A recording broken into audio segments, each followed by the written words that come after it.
Greetings, Outworlders. Before we begin, tell us where you're from down in the comments.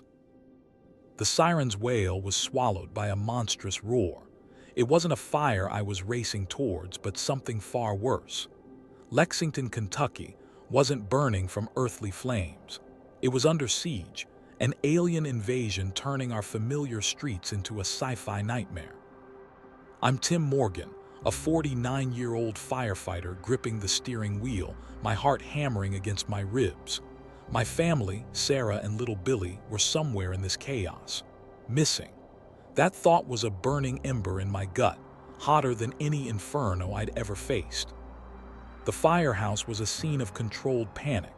My colleagues, seasoned veterans of countless emergencies, were pale, their eyes wide with disbelief.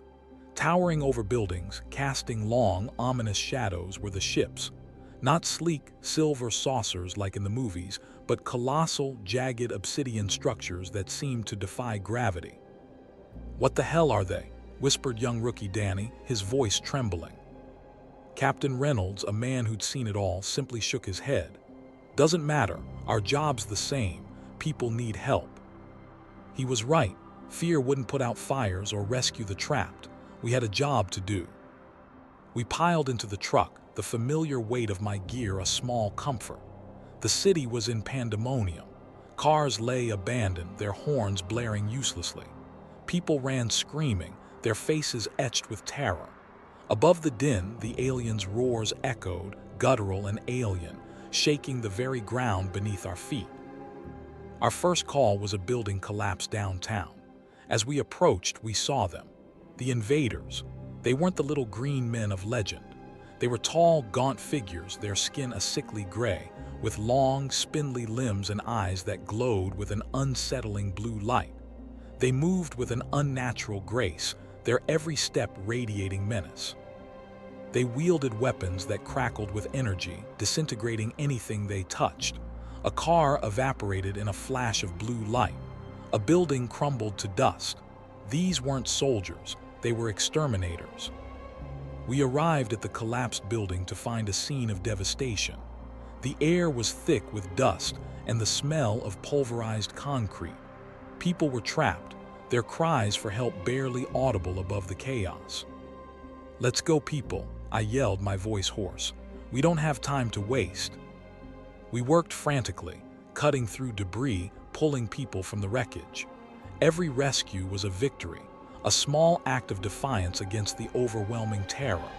But with every life saved, the knowledge of my own family's uncertain fate gnawed at me.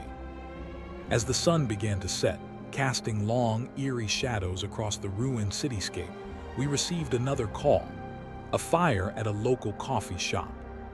"Kerrigan's?" I asked, my voice catching in my throat. Sarah loved that place.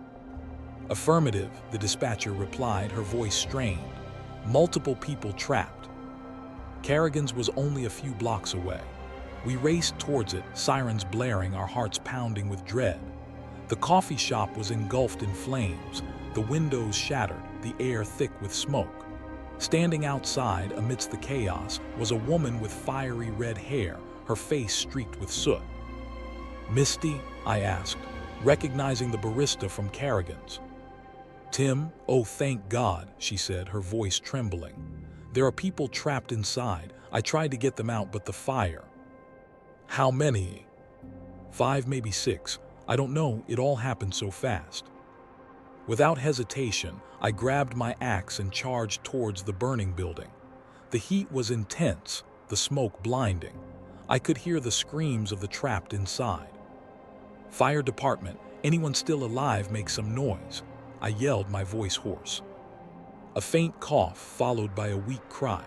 I followed the sound, hacking through debris, pushing through flames. I found them huddled in a back room, coughing and gasping for air. "Come on, we have to get out of here," I yelled, urging them forward.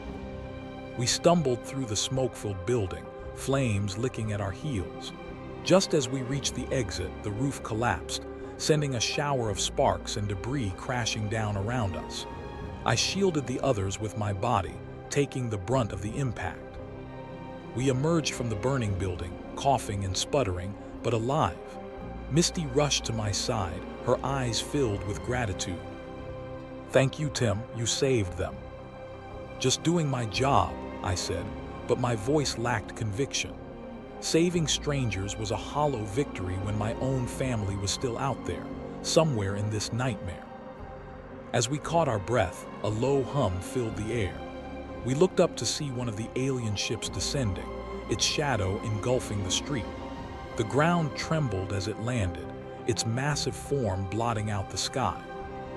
A ramp extended from the ship, and several of the gray aliens emerged, their glowing blue eyes fixed on us. They raised their weapons, crackling with energy. "Everyone get down," I yelled, pushing Misty and the others behind an overturned car. The aliens opened fire, their energy weapons tearing through the street.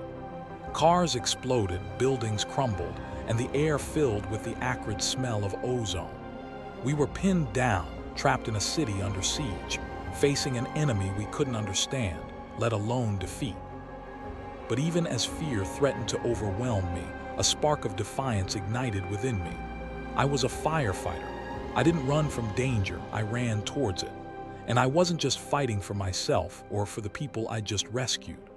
I was fighting for my family, for Sarah and Billy, for the hope that they were still alive, and for the chance to see them again. I grabbed my axe, its familiar weight grounding me. "Misty," I said, my voice firm, "I need you to get these people to safety. Can you do that?" "But what about you?" she asked, her eyes wide with concern. "I'm going to try and draw their fire, give you a chance to get away." "You can't be serious, you'll get killed." "Maybe," I said, a grim smile on my face, "but someone has to do something." I took a deep breath and charged towards the aliens, my axe raised high. They turned their attention to me, their glowing eyes narrowing. I knew I was outmatched, outgunned, and likely facing my death. But as I ran towards them, I wasn't thinking about fear or despair or the overwhelming odds against me. I was thinking about Sarah and Billy, about their smiles, their laughter, their love. And that was enough to keep me going, to keep me fighting, even in the face of an alien invasion. I swung my axe, a desperate, futile act of defiance. The aliens fired, their energy weapons searing the air around me. But I kept running, kept fighting, until the world exploded in a blinding flash of light. Whether it was the end or just the beginning of a new fight, I didn't know. But I ran towards it with all the courage and love in my heart.